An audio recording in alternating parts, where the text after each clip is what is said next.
Thank you very much, Ralph.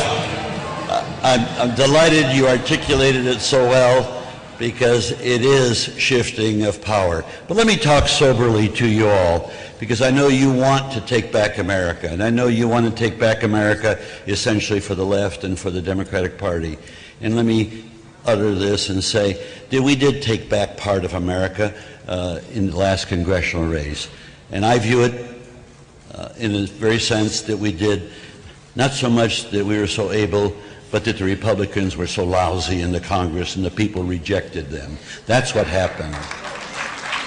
But now we have the power, and we've had the power since January. And I must say that, like many Americans, I'm a little distressed by the inability to effectively use that power, because if we don't establish a record in the next 18 months, we may not deserve to have the White House and the Congress. Just that simple.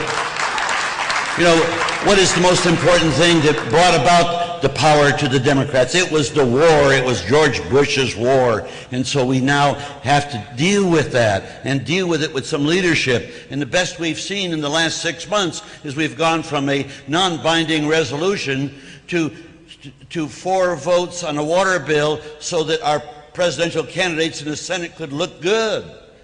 That's appalling. That's appalling. There is you can end this war. The Democrats can end it. Let me briefly tell you how you do it. You have to be tough. You can't just do politics as usual.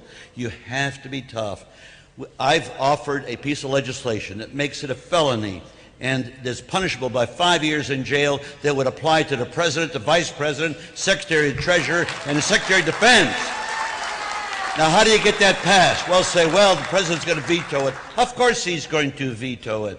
What we have to do is to show that the Congress under the Constitution is more powerful than the executive. We've not seen that for a long time.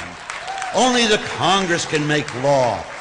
And so what the Congress should do under the leadership, and it should be demanded by the candidates running for president in the Congress, that the legislation be introduced, that it'll be filibustered in the Senate. Fine, let them do that. Call up a cloture vote on Monday, on Tuesday, on Wednesday, and you keep calling up a cloture vote every single day until you override the opposition. It'll take 20 days. You'll watch these people turn in front of you. They'll wither on the vine. It gets to the president now, and the president will veto it. And of course, we expect that.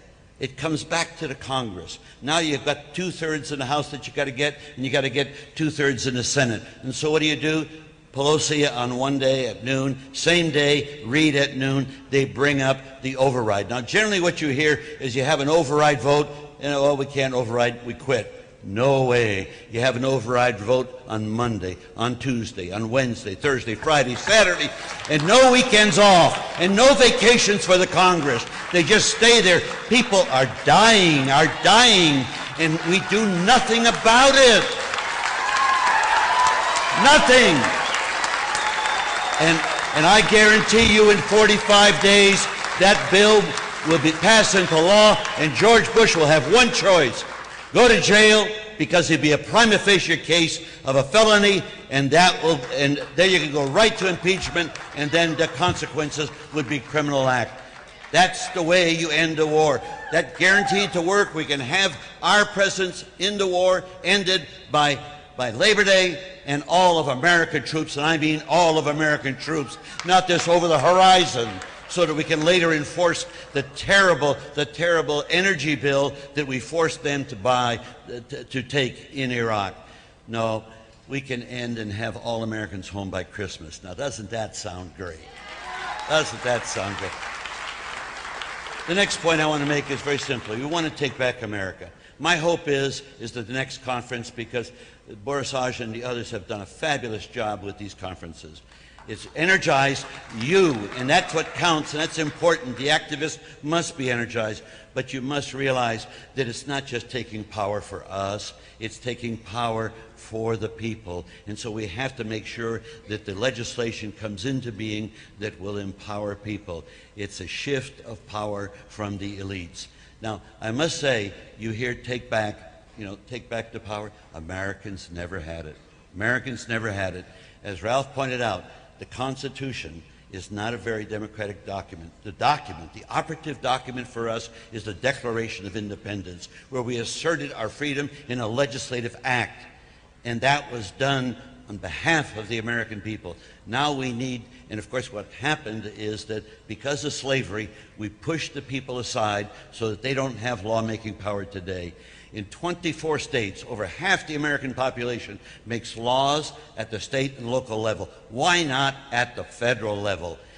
Our checks and balances, which we're so proud of, are all voided whenever one party, Democrat or Republican, controls all the three departments of government. But when you bring the people into the operation of government as lawmakers, that changes because they cannot be co-opted by whatever happens in representative government. We need a parallel system where the people can make laws in partnership with their elected officials, and it's a win-win because the American people are qualified to make laws on every facet, every policy that affects their lives. That will free up representative government, the officialdom of the Congress and others, to do a better job on the day-to-day operations of government. My plea to you is focus on this. It's out of the box. It's different from what you customarily see. But as was stated by Cicero, and that is, freedom is participation in power, and the American people cannot participate except every 2 years, every 4 years, every 6 years, and in the meantime, they go protest. Whenever I see a protest, I see a situation that proves that our democracy is not yet fully mature. And that's what we must do, is make our democracy mature. And the challenge is for you to do it in the hustings. Thank you very much. Freedom is sharing power, and we don't have enough power. Thank you.